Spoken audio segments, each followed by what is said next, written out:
참으로 존귀하신 하나님, 아침에 주님의 말씀 앞에 섭니다. 말씀으로 우리를 새롭게 하시고, 말씀을 들었는데 실천하는 우리들이 되어질 수 있도록 하나님 이 시간에 같이 하여 주십시오.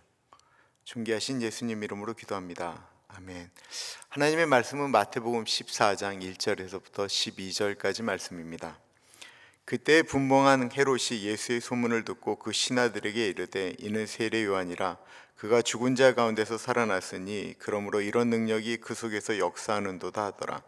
전에 헤롯이 그 동생 빌립의 아내 헤로디아의 일로 요한을 잡아 결박하여 옥에 가두었으니 이는 요한이 헤롯에게 말하되 당신이 그 여자를 차지한 것이 옳지 않다 하였습니다.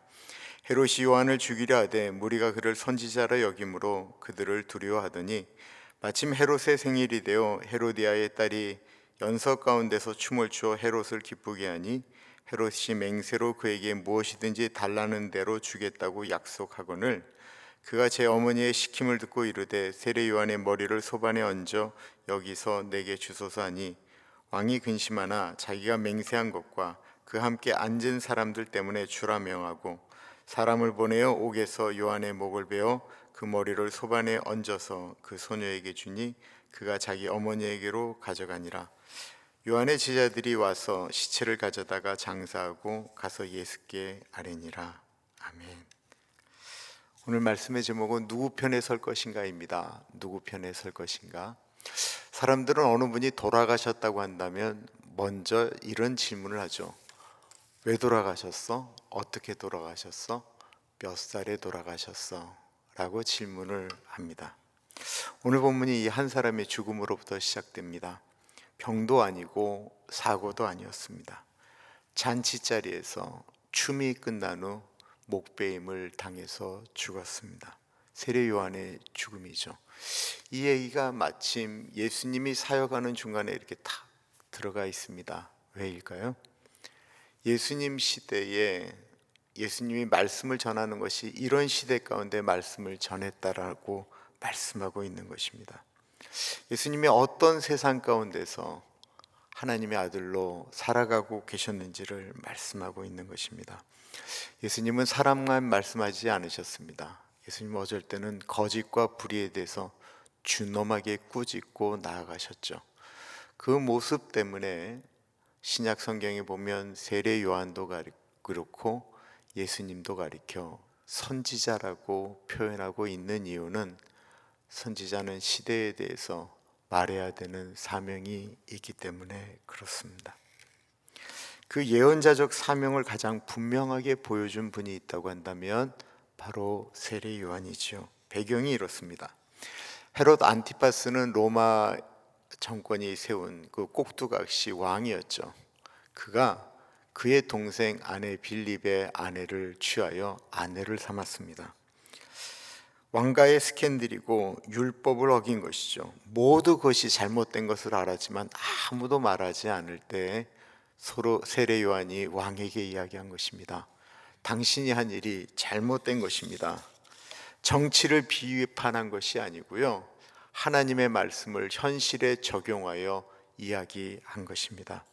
그래서 그는 감옥에 갇혔습니다. 진리는 항상 세상을 불편하게 만듭니다. 특히 권력과 욕망을 건드릴 때, 죄를 건드릴 때 진리는 더욱 세상을 불편하게 만듭니다. 성경은 헤롯이 요한을 두려워했다라고 말하고 있습니다. 의로운 사람인 줄 알았다라고 말하고 있습니다. 진리를 거부하는 가장 흔한 방법은 반대가 아닙니다. 미루는 것입니다. 헤롯은 마음에 찔림이 있었습니다. 아가마고부에 보면 헤롯을 불러다가 헤롯이 세례 요한을 불러다가 이야기도 경청했다라는 것입니다. 진리를 들었습니다. 그런데 그것을 계속 미루었습니다. 맞다고 생각했는데 바꾸지를 않는 것입니다. 오늘날 수많은 사람들이 예수님의 말씀을 듣고 설교를 듣지만 맞습니다 주님, 하지만 나는 마음은 원이로되 육신이 연약합니다 라고 이야기하며 미루는 것과 마찬가지입니다. 신앙이 약해지는 순간은 믿지 않을 때가 아닙니다. 신앙이 약해지는 순간은 미룰 때입니다. 생일 잔치가 열립니다. 사람들이 모이고 헤롯은 춤을 춘 헤로디아의 딸에게 흡족하여 이야기를 합니다.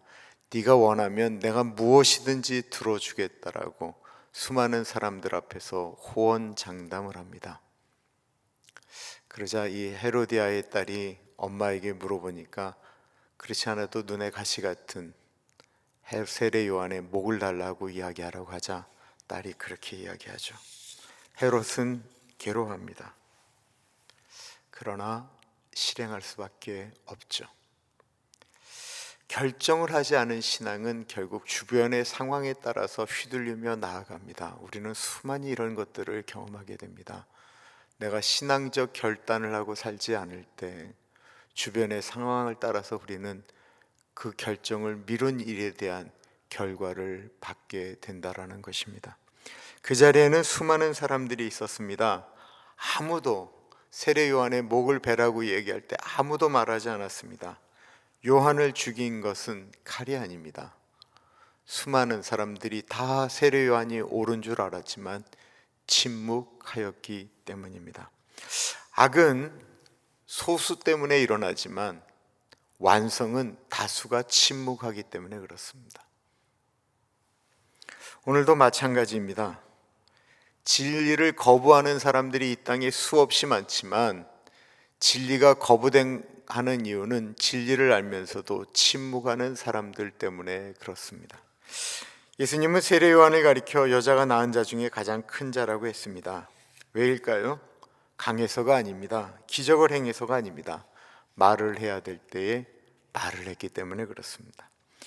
예언자는 미래를 맞추는 사람이라고 생각하십니까? 아니요. 하나님의 말씀을 예언하는 사람은 하나님의 말씀을 그 시대에 살도록 애쓰라고 선포하는 것입니다. 요한의 죽음은 실패가 아닙니다. 요한은 예수님의 길을 예비한다라고 했습니다. 그리고 예수님도 그 길을 걸어가셨습니다. 본문에는 세 사람이 나오죠. 말을 한 사람, 그리고 그 말을 진리인 줄 알면서도 미룬 헤롯, 그리고 진리인 줄 알면서도 침묵한 사람들입니다. 오늘 우리는 어디에 서 있습니까? 미국에 사는 우리들에게 순교를 요구합니까? 아니요.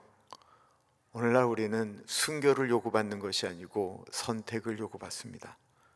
정직할 것인가? 침묵할 것인가? 미룰 것인가? 신앙이라고 하는 건 어떤 큰 결단을 하는 것이 아니고요. 매일매일 순간순간 내가 하나님 편에 서느냐라고 하는 것이죠. 오늘 하루도 하나님 편에 서는 우리 모두가 되기를 간절히 축원합니다. 기도하겠습니다. 참으로 존귀하신 하나님 아버지, 오늘 말씀을 통해 진리를 알면서도 미뤄왔던 우리의 마음을 돌아보게 하시니 감사합니다. 헤롯처럼 옳은 줄 알면서도 선택하지 못했던 모습, 사람들의 시선을 의식하며 침묵했던 모습,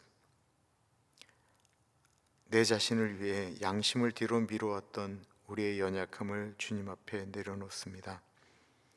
주님, 우리에게 큰 일을 맡기시기 전에 작은 선택에서 하나님 편에 서는 믿음을 주십시오. 불편해도 따르게 하시고 두려워도 정직하게 하시고 손해가 있어도 옳은 길을 걷게 하옵소서. 가정에서, 관계 속에서, 삶의 자리에서 말해야 할 때 말하게 하시고 침묵해야 할 때가 아니라면 침묵하지 않게 하시며 우리의 삶이 예수님이 살아계심을 증거하는 진리의 증인이 되게 하옵소서. 우리 오렌지 가나안 장로교회가 조용히 머무는 공동체가 아니라 빛을 비추는 공동체가 되게 하시고 다음 세대에게 믿음의 용기를 전해주는 교회가 되게 하여 주옵소서. 오늘 하루도 작은 순종을 통해 하나님의 나라가 드러나게 하시고 우리의 선택 속에 주님의 뜻이 이루어지게 하옵소서. 지금은 우리 주 예수 그리스도의 은혜와 우리를 너무나도 사랑하셔서 하나밖에 없는 아들을 넉넉하게 보내주신 하나님 아버지의 그 크신 사랑하심과 성령 하나님의 감화 감동 역사 충만 교통하심이 진리의 말씀을 품은 자답게 진리대로 살아가겠습니다. 오늘도 하나님 편에 서겠습니다 고백하는 사랑하는 죄 백성들 머리 위에 지금으로부터 영원토록 함께 하시길 간절히 축원하옵나이다. 아멘.